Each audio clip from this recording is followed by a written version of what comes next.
Phone line पर अब जुड़ गए हैं कानपुर से Shiv. Hi, good morning. Good morning ma'am. कैसे हैं आप? बढ़िया, फर्स्ट क्लास। चलिए, अच्छा लगा जानकर। बताइए कैसे आपकी हेल्प कर सकते हैं? मैम हमारे पास में वो एंजल वन के 70 शेयर हैं। एंजल वन के ना? ओके।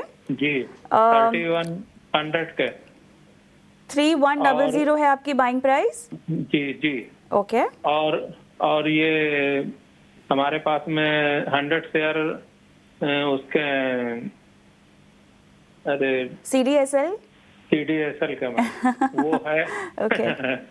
और वो मैम है हमारे पास में 1542 के रेट से। 1542। जी, 6 ओके। महीने तक का रख सकता हूँ मैं उसको। 6 मंथ्स तक रखना चाहते हैं?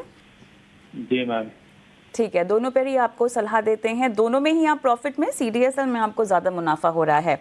गौरांग, 6 महीने का ही व्यू है। दोनों में से कौन सा काउंटर आपके कवरेज में है?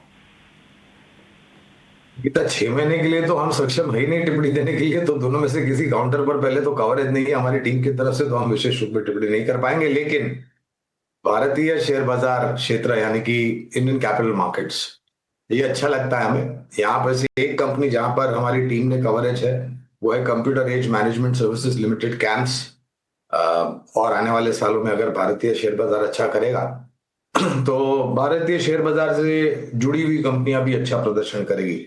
लेकिन 6 महीने के लिए पहले तो मैं टिप्पणी भी नहीं कर सकता हूं, और दोनों पे कवरेज भी नहीं है हमारी टीम की तरफ से।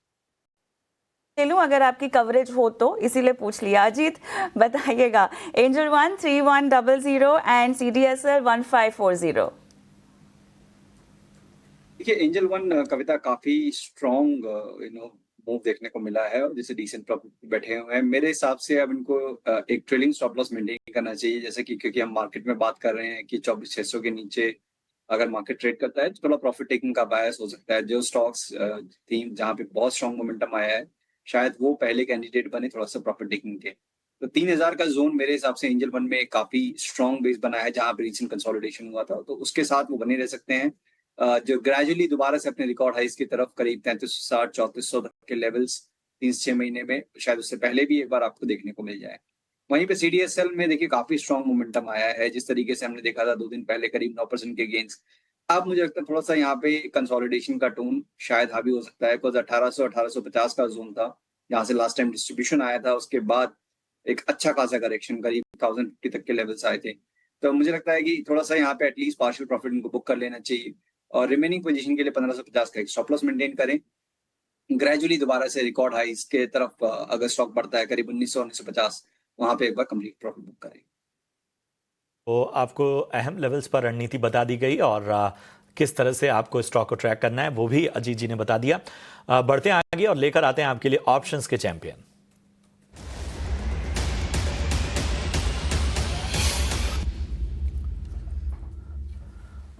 और आज हमारे साथ यस सिक्योरिटीज के लक्ष्मीकांत शुक्ला जी हैं। लक्ष्मीकांत जी, गुड मॉर्निंग। बताइए ऑप्शन की रणनीति क्या है और उसके साथ ही बाजार पर भी जरा सबसे पहले राय दे दीजिए। Good afternoon, good morning Prashant ji. तो जैसा कि हम देख पा रहे हैं कि मार्केट अभी भी साइकोलॉजी 24,500 को डिफेंड कर रहा है। तो नो डाउट यहाँ से हमें एक पुल बैक मूव देखने को मिल सकता है, but major breakthrough 20 DMA के लेवल के ऊपर ही आएगा, जो कि अभी 24,725 के आसपास है। तो मुझे लगता है एक बार 24,725 के ऊपर निफ्टी ट्रेड करता है तो हमें एक फ्रेश बाइंग मोमेंटम क्रिएट होता हुआ दिखाई देगा, जो कि निफ्टी को अपने नेक्स्ट स्विंग हाई 24,850 तक पहुंचा सकता है। तो ओवरऑल एक्सपेक्टेशन तो यही है कि शॉर्ट टर्म रिबाउंड आ सकता है जब तक निफ्टी 24,500 के लेवल्स को के ऊपर ट्रेड करती है। बट मेरा जो आज का जो ऑप्शन चैंपियन में है, जो हमारा जो ट्रेड है वो थोड़ा पुट साइड का है, क्योंकि हम कई दिनों से देख रहे हैं FMCG सेक्टर अपने लोअर टेरिटरी पे ट्रेड कर रहा है, और उसी में से जो Godrej consumer product limited company है वहाँ पर भी हमें वीकनेस देखने को मिल रही है। ओवरऑल चार्ट पर, डेली के चार्ट पर यहाँ पर हमें एक रेजिस्टेंस जोन दिखाई दे रहा है पिछले स्विंग हाई के आसपास, और वहीं पर वीकनेस भी है। तो मुझे लगता है कि यहाँ पर आने वाले समय में फर्दर डाउनवर्ड मूव देखने को मिल सकता है, 2 दिनों पहले यहाँ पे शूटिंग स्टार कैंडलस्टिक का पैटर्न हुआ था और नेक्स्ट डे फिर फॉलो थ्रू सेलिंग भी देखने को मिला था। अभी ये स्टॉक अपने की 20 DMA के नीचे ही सस्टेन कर रहा है। अगर 1225 के लेवल टूटते हैं तो further selling pressure Godrej CP में देखने को मिल सकता है। तो 1230 का पुट ऑप्शन हमें बाय करना है, जो कि करंटली 28-29 के आसपास ट्रेड कर रहा है।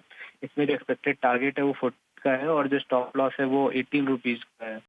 तो जो ओवरऑल रिस्क बनता हुआ दिखाई दे रहा है वो बनता हुआ दिखाई दे रहा है 5000 का, और एक्सपेक्टेड टारगेट अगर अचीव होते हैं तो 10,000 रुपीज का मुनाफा हो सकता है। तो ये है राय मिलती हुई आपको गोदरेज कंज्यूमर पे। लक्ष्मीकांत जी बहुत बहुत शुक्रिया, आपने ऑप्शन की रणनीति बताने के लिए। 1230 की आपको पुट खरीदनी है और ये आपको 28 रुपए के प्रीमियम पर मिलेगी।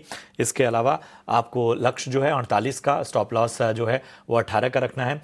अधिकतम मुनाफा 10,000 का, नुकसान 5,000 तक का हो सकता है। लेकिन सेबी का स्टैंडर्ड रिस्क डिस्क्लोजर भी बताता है कि फ्यूचर और ऑप्शन ट्रेडिंग में नुकसान बहुत है, जोखिम बहुत है। 90% लोग पैसे गंवाते हैं, इसलिए सोच समझ कर ट्रेडिंग इनिशिएट